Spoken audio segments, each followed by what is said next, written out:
This episode of Wonder Buzz is brought to you by YA No Shame, the only support group for grown adults who unapologetically devour middle grade and young adult books like it's their job. Are you over 30 but still know the names of at least 6 fictional academies for gifted misfits? Do you whisper, "I would die for this teenage wizard," at least once a week? Have you ever lied at a dinner party and said you were reading Whitman when it was clearly Percy Jackson? If you've ever cried over the courage of a 12-year-old sleuth or yelled, "Just use the time portal, Caden," at 2 a.m., then we're here for you. We see you, we are you. And we're here to tell you there is no shame in reading fiction for smart kids, only regret if you stop. YA No Shame, because life is hard and dragons are cool. Hello again, and welcome to Wonder Buzz, the podcast for people who think curiosity is a survival skill. I'm your host, Nate Larson, and today I'm recording from a gravel pull-off at the bottom of a holler in West Virginia. The sun is sinking, the trees are starting to rustle, I think I can hear someone singing in the woods, and I just saw a skunk saunter across the road and stop and stare at the van like he knew something I didn't. It feels like the perfect setting for a mystery, and I have the most wonderful guests for that today. Stephanie Robinson and Jessica Haight are the writing duo behind the Fairday Morrow books, a middle grade novel series that combines suspense, mystery, friendship, and just enough fantasy and supernatural to make you sleep with the light on. They've built an unforgettable world around Fairday and her crew, the Detective Mystery Squad, as they solve mysteries at the very crazy Begonia House and beyond.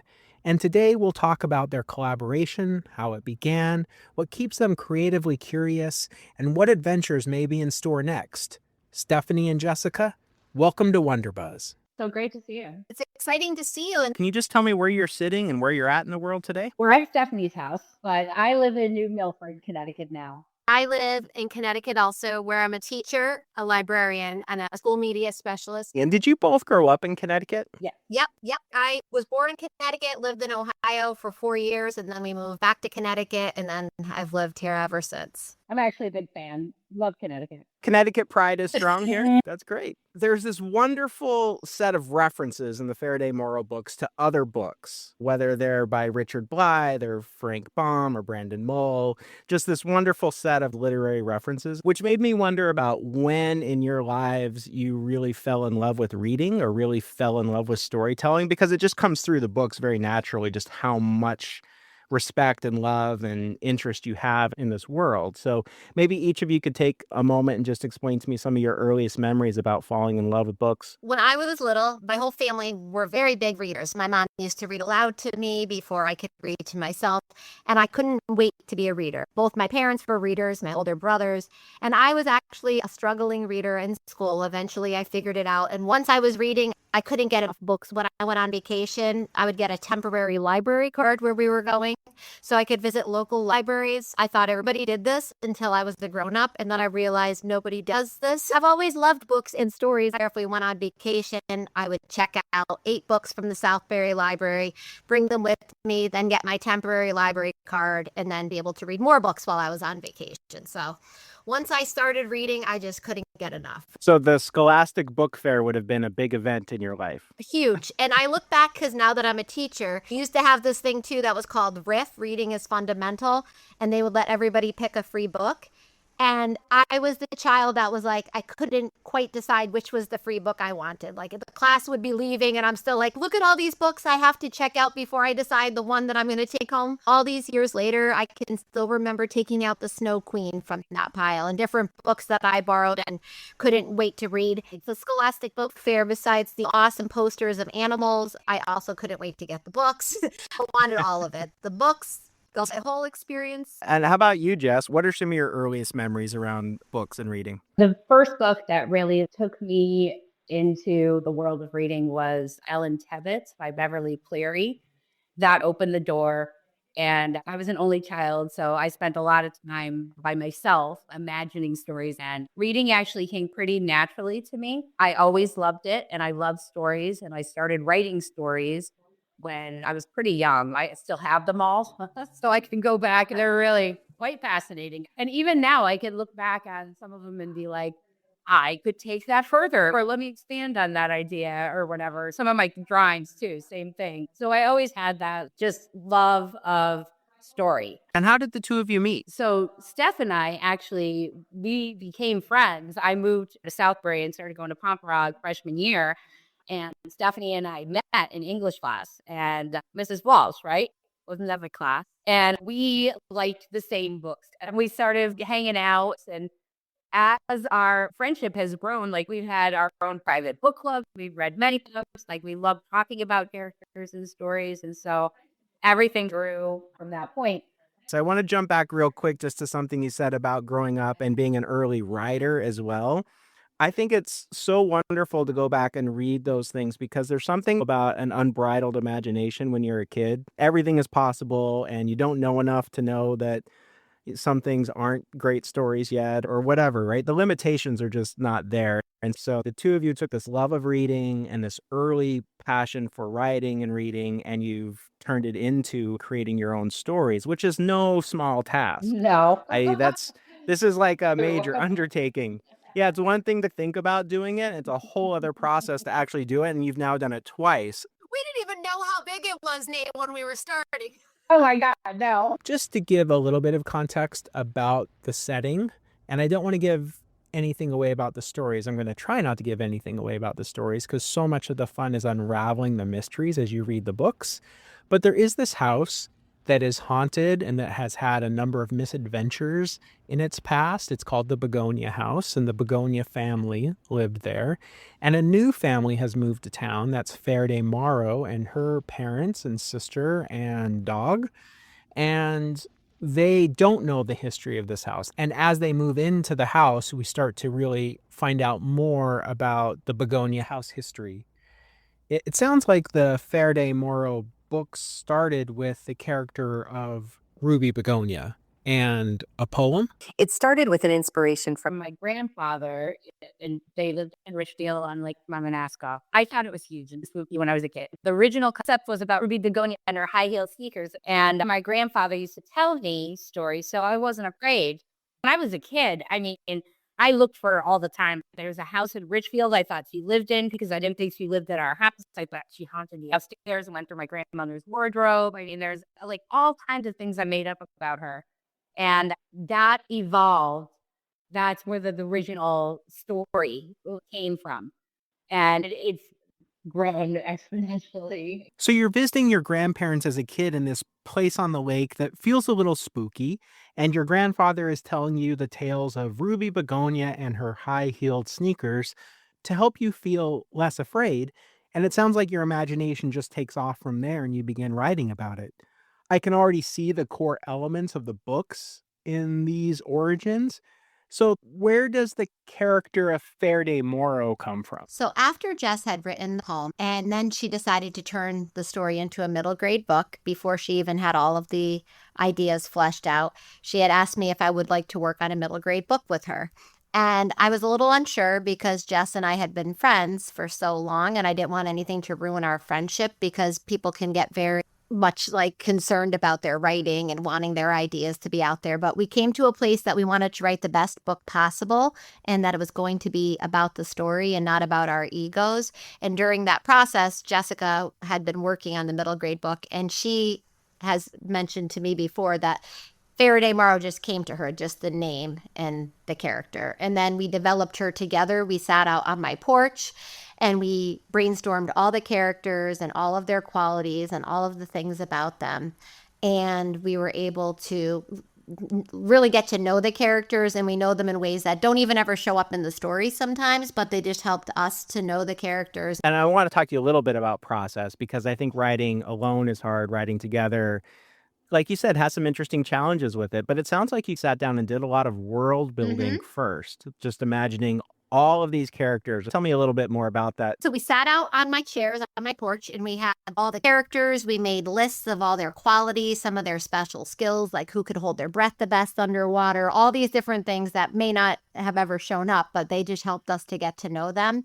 And we mapped out things that we wanted to happen in this book and then throughout other books. So kind of, we didn't know how it would all happen, but we mapped out what we wanted to be kind of our end goal or where they were going to be going. And once you had the characters mapped out, did the actual writing process change those characters as you got into the development of the story? Part of the process was our writing took us on a journey and let us know where the characters would eventually go and what would happen. And part of that was when we were writing, I was a 5th grade teacher, and I told my students that an author had written a book and they wanted to get feedback from kids. And so they wanted me to read the book to the kids and get their feedback. And the class agreed that they would do that. We had written quite a bit when I started, but we were still writing. You have a built-in focus group then for your process. Yeah, it was awesome. And I would record myself reading to them. So Jessica would hear their reactions and their questions and their thoughts. And actually that caused us to delete a whole bunch of chapters and change some of our focus based on their reactions. Even though they didn't say they didn't like something, we were like, oh, they didn't quite have the reaction we wanted. That led us to make a lot of changes. And then we had Jessica come in as a surprise guest, but we didn't finish until like, I don't know, Jess, like 3:00 in the morning that day, because we were so behind. But we had her coming in on a certain day, and I introduced her to my class as this is the author. And then she introduced me as, and this is the other author. And they were completely shocked. They had no idea. Me. So we got like really good feedback from 10-year-olds. I think that's probably an author's dream in some ways as you're developing your book, having that almost live Right. And feedback because they said, you didn't tell us. I said, I know, because you would have just told me you loved it because I'm your teacher, but I wanted to know what you really thought. And so it was really very helpful for us. It was really a dream. And because they didn't know, it was all very honest and organic, which we really liked. So Jess, Stephanie brings up something interesting of balancing this huge kind of fire hose of creativity of all these characters in this world, and then also having to balance the structure of a book or a series of books. Is it just this feedback loop, or did you have a outline going in where you knew the structure that you liked for your book? Maybe that's 17 questions, so feel free to dive in wherever you like there. So the writing process is very interesting. There's a lot that comes in as far as work fly by the seat of your pants, but also planners. So we would have things mapped out and talk about it and think about it. We used to talk every night and go over the chapters and have a general trajectory of how we wanted it to go. When I read a book, I really love it when there's references to other things that I could pull in. So there's a lot that's pulled into the books with other stories and fables and legends that are pulled in and woven into it. The weaving is actually the most interesting part, because the way that we write together is we do it in Google Docs and we set it up. It's similar to almost like a puzzle where we will have 3 chapters that are going, one at the beginning, one at the middle, and one at the end. And then we transition from those to the next. It's very similar to how one of our favorite pastimes is. Steph and I have been friends for 30-something years. So Certainly 5. One of our favorite pastimes when we lived together, we were roommates for a while. We used to love to put together, and this is going to sound a little weird, but we used to put together Harry Potter puzzles. That was like a favorite pastime of ours. This is before we were writing or anything, but I can remember when we were doing that, it was very quiet, just the 2 of us sitting there in our house, putting together puzzles. And there was something so just beautiful and satisfying about that. Only Harry Potter puzzles, though. It never worked with another one. But that is similar to how we craft the story. We're basically looking to relay the scene that we want in the most perfect sentences that we can make them. So in that sense, what Steph was talking about before, the whole ego thing is blown out of the water because it's really more about just the crafting of the sentence and the transitioning of the story and the development of the characters. I love it when I read a book and it plays out like a scene in a movie in my head. And that is one of my favorite things. So we were both going into the whole adventure with that in our mind. It's fun. It's fun to go in and take what we have and then weave it together and then edit it and edit it and edit it. If I went my way, I'd have a panel of 12 editors, that would just sit and finagle my words all the time. Here's some real talk, Wonderbuzz listeners. This podcast doesn't run on likes and fermented mushroom coffee alone. It runs on art and listeners like you. If you want to support the show and get something beautiful in return, use promo code WonderBuzz at nathanlarson.com to get 20% off and free shipping on fine art prints. There's a huge and growing collection of photographs at nathanlarson.com, and they won't ask you to like, comment, or subscribe. Use promo code WonderBuzz today. Now back to the episode. In some ways, the movie scene that's playing out in my mind is one of those detective series serial killer boards where you guys have a whole wall and like red string going between all the different storylines. Oh my God, that's way more organized than our folders. Okay. It is such a puzzle to put together for sure. And so it's really interesting to hear you talk about process for that. I wonder, and I'm going to dive into a couple super specific things and then we'll jump back out. But one of the themes that I'm hearing with both of you is this theme of being in service of the story, this theme of making sure that you are setting your ego aside, whether you're a photographer or a writer or an actor, and you're really just trying to serve the idea or serve, in your case, the story. Yeah. And that's interesting to hear you both talk about as well. Just it seems to be a creative thread that I'm starting to see. Okay, I got to jump into some specifics because I need some details.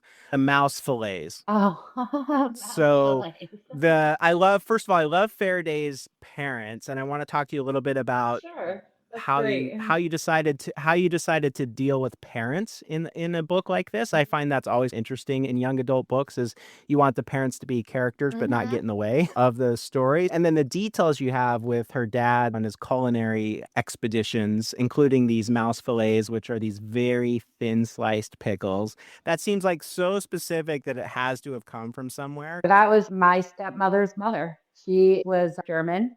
And when I grew up, we would have Christmas Eve there every year. And Sonia's mother made amazing food, just unbelievable. But one of the things that she made that I loved when I was a kid was she'd have a whole platter of these homegrown, homemade pickles. And she would slice them very thin, and she called them mouse fillets. When I read that, I thought there has to be a history for that. That's the background of mouse fillets. Yeah. And Steph, maybe what is your take on parents and how they work into the stories but don't overtake the story? I think a lot of times in middle grade books and in YA books, the parents are not there, they're not paying attention, the kid's left alone. But Fairday is very loved and her parents are a part of her life, and we wanted them to be part of the story, but we also wanted there to be an opportunity for her to do exploring and to do things. And they know she has the detective mystery squad, but they think it's like a sweet little club, which it is, but they're also really investigating some very serious things that her parents might be alarmed by.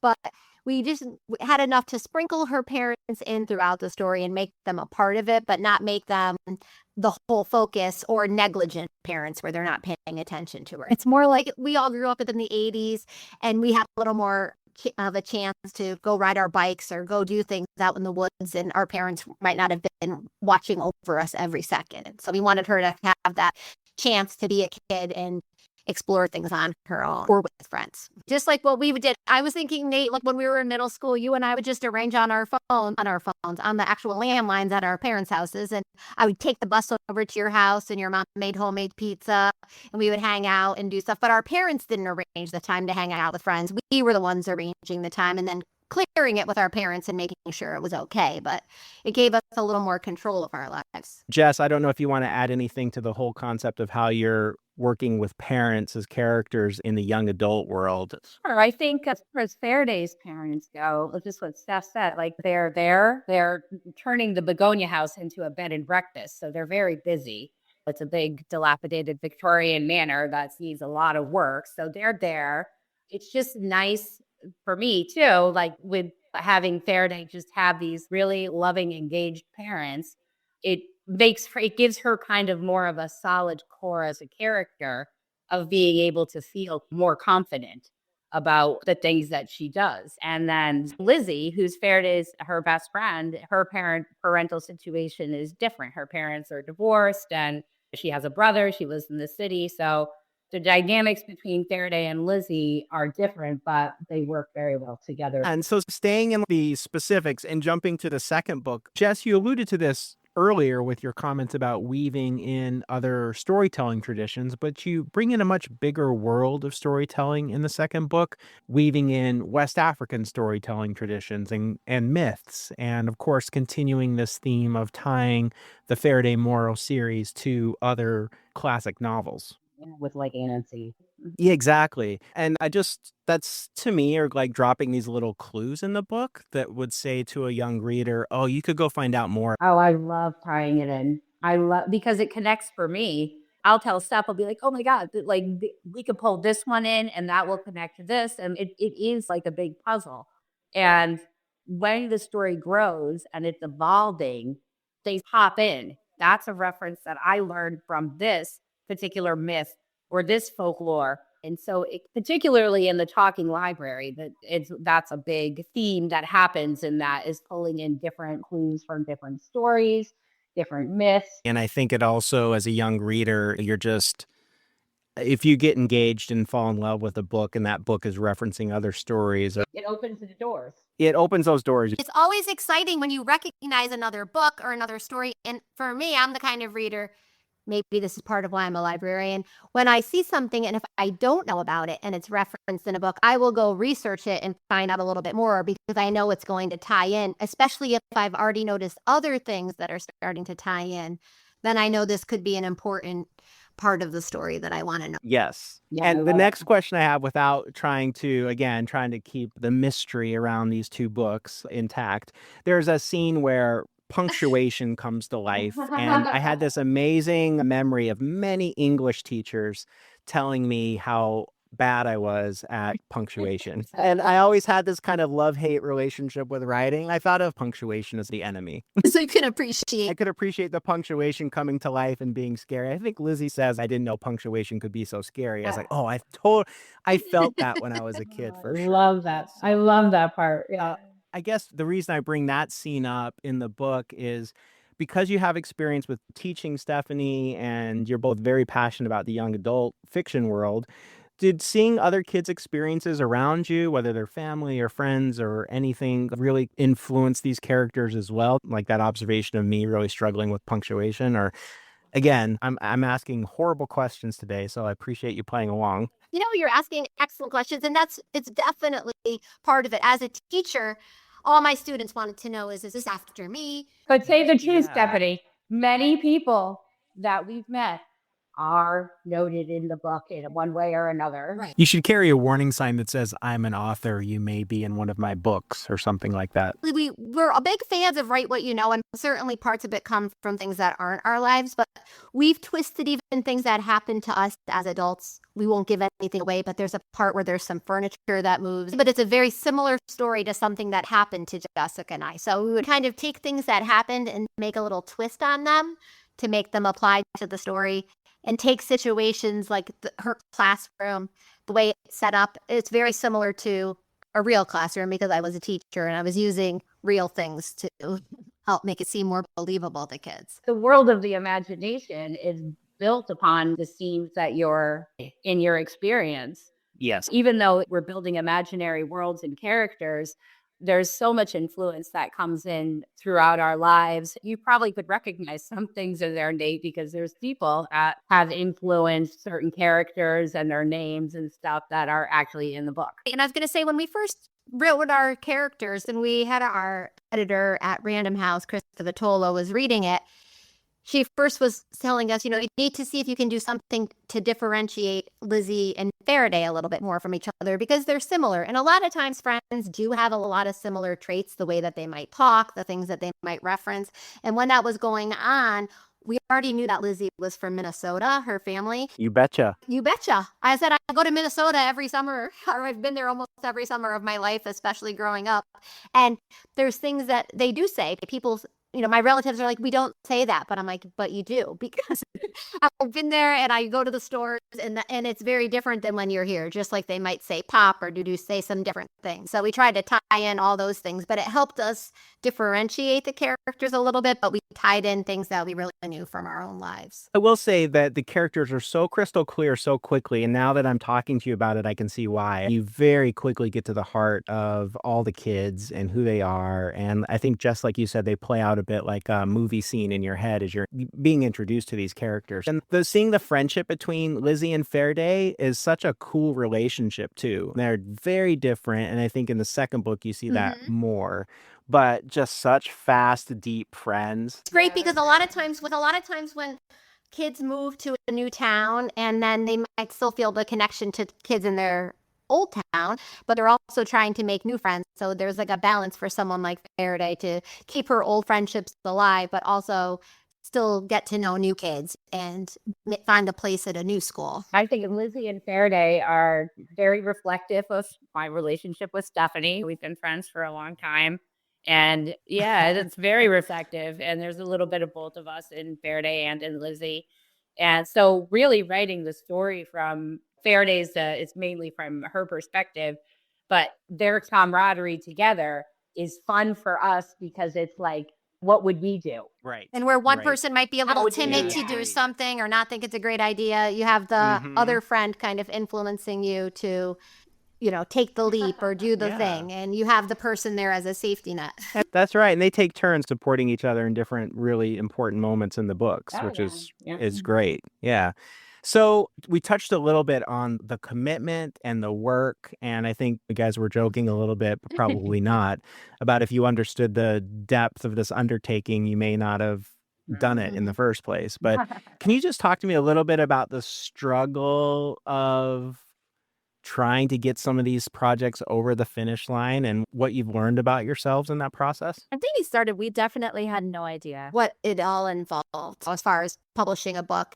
But when we started, it was just a love of storytelling and getting the story down. And then, like I said, working with my students and getting their feedback and making edits. And then it really is a lot of work. You have to put in the time. Sometimes you may not want to go to a writing conference, but that's where you're really going to make some connections and you'll get to hear what agents are wanting and editors. And doing things like that really helped us. And that is how we met our agent. Is we were at a writers conference and they did like a speed dating with agents. And during that time, we met the agency that we went with.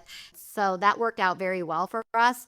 But that was just the very beginning, because then when you have your agent, you make more edits. And then when you do that, then they start looking for an editor to represent the book.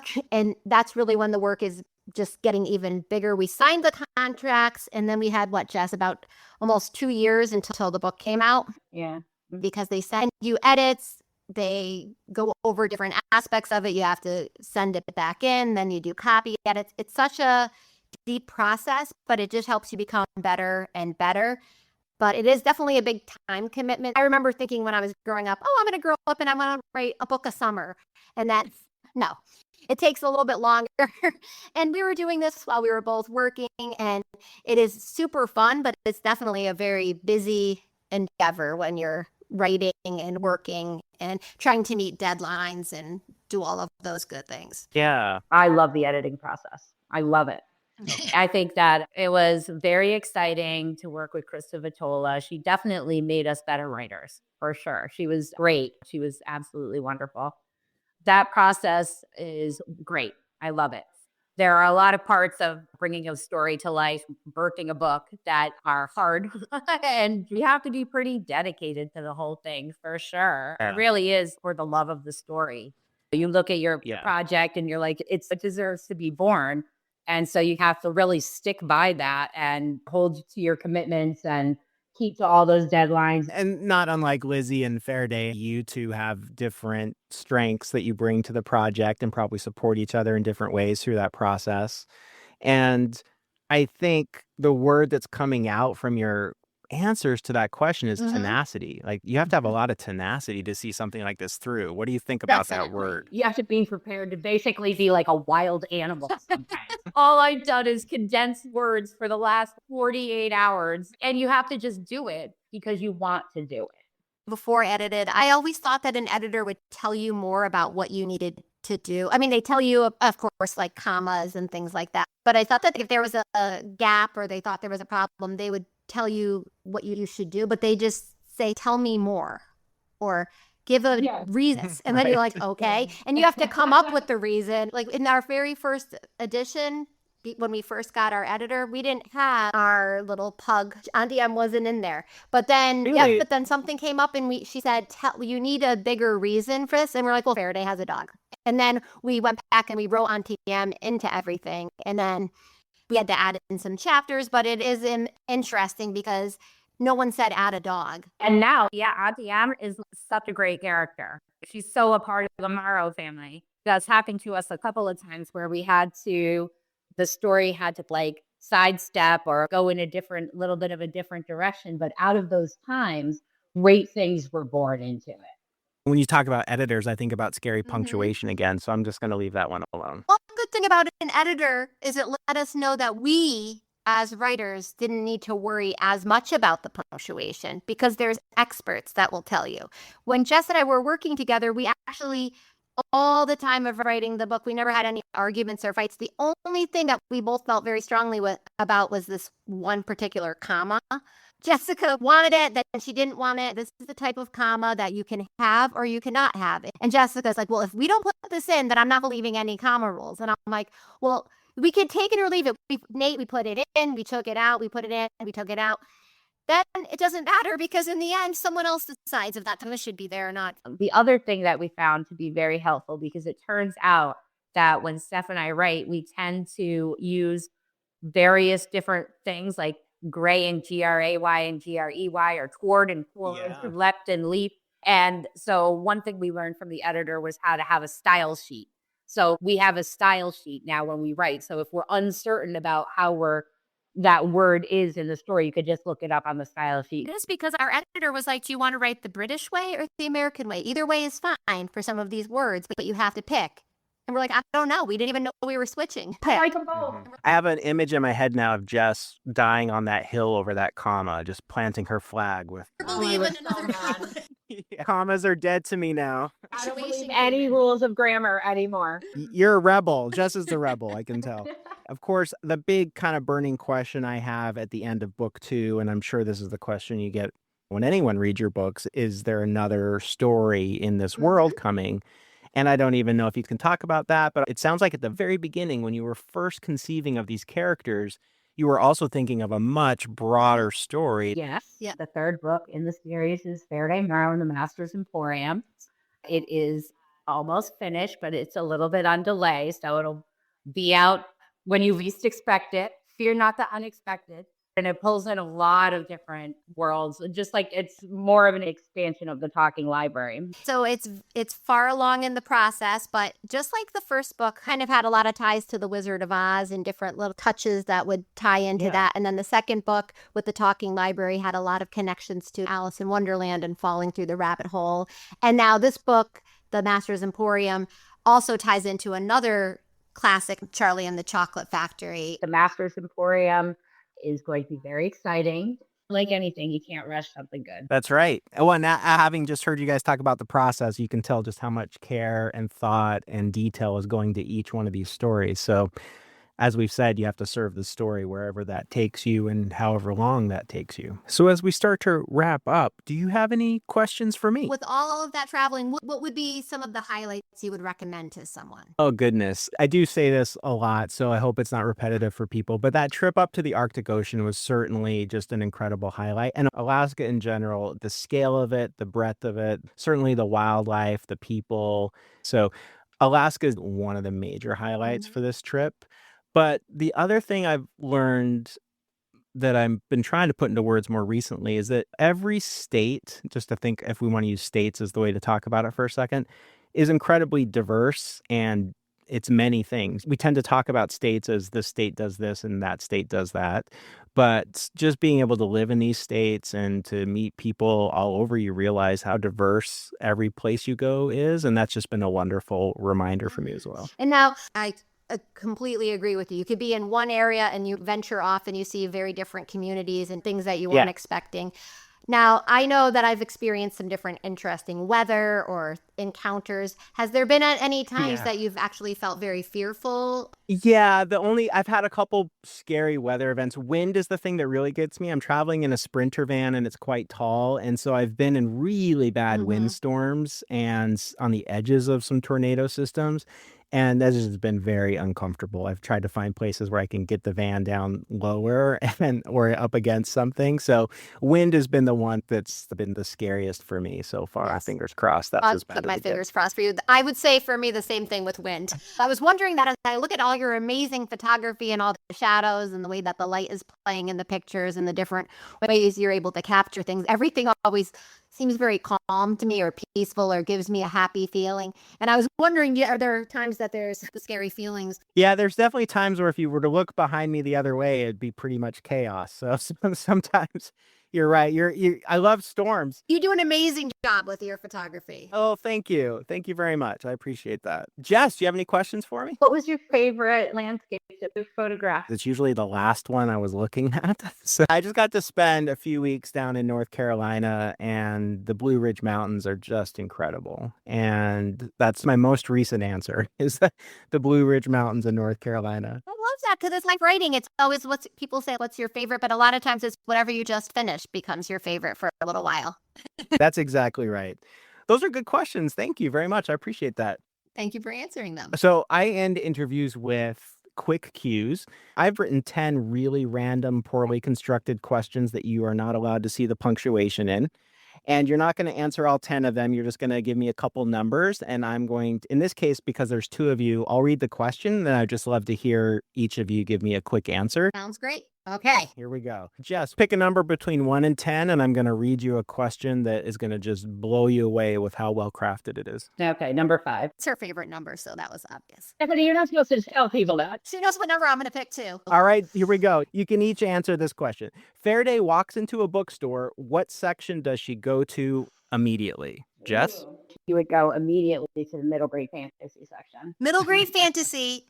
Perfect. Totally agree, unless she was looking up a clue. And then she would have to go to that area. Reference. Yeah, but she loves Fairday and Lizzie, but they both love Harry Potter. Yep, they even by Brandon Mull. They're into fairy tales. Suzanne Collins. All right, next number. Steph, why don't you give me a number? 7. 7. Favorite. And you knew that number was coming. Okay.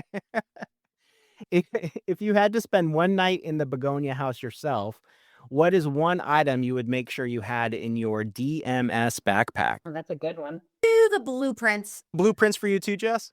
100%. Wouldn't you want them? They're in the Begonia house? Yeah, they're the key. I'm really excited to actually learn more about the blueprints in book 3. Let's do one more. Jess, it's your turn. Pick a number. 3. Okay. What is one random talent or party trick that you can do that has nothing to do with writing?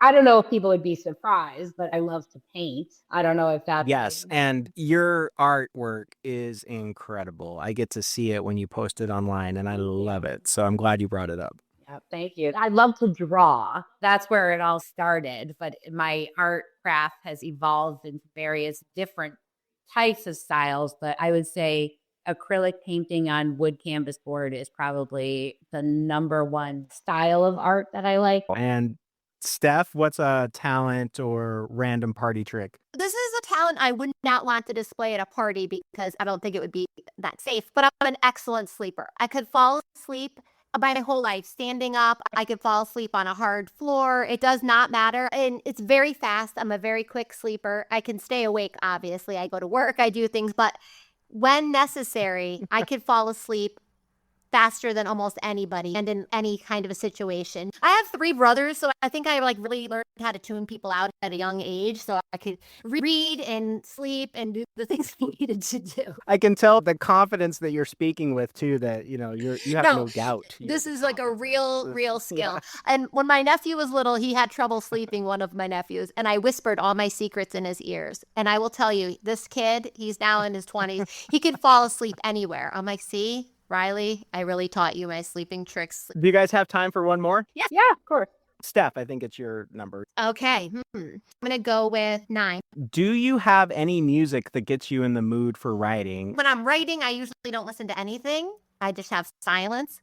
I will listen to a wide variety of music depending on what I'm in the middle of writing. If I'm needing to write something really exciting, I might listen to something like louder, faster, some of my favorite things, the Beastie Boys or something that would get me very energized. And then if I'm trying to write something like a little quieter, spookier, I might listen to something quieter. How about you, Jess? Do you like to listen to music that gets you in the mood, or do you like silence when you're writing? Ambient thunderstorm. Oh, I didn't even think about ambient sounds. That's a great one. That's usually either silence or ambient thunderstorm. I'm on ambient thunderstorm right now because it's springtime. But in the wintertime, I like to listen to fire crackling. You survived quick cues. Thank you very much That for was playing super along. fun. I appreciate it. Yeah, that was fun. And thank you for taking the time to join me.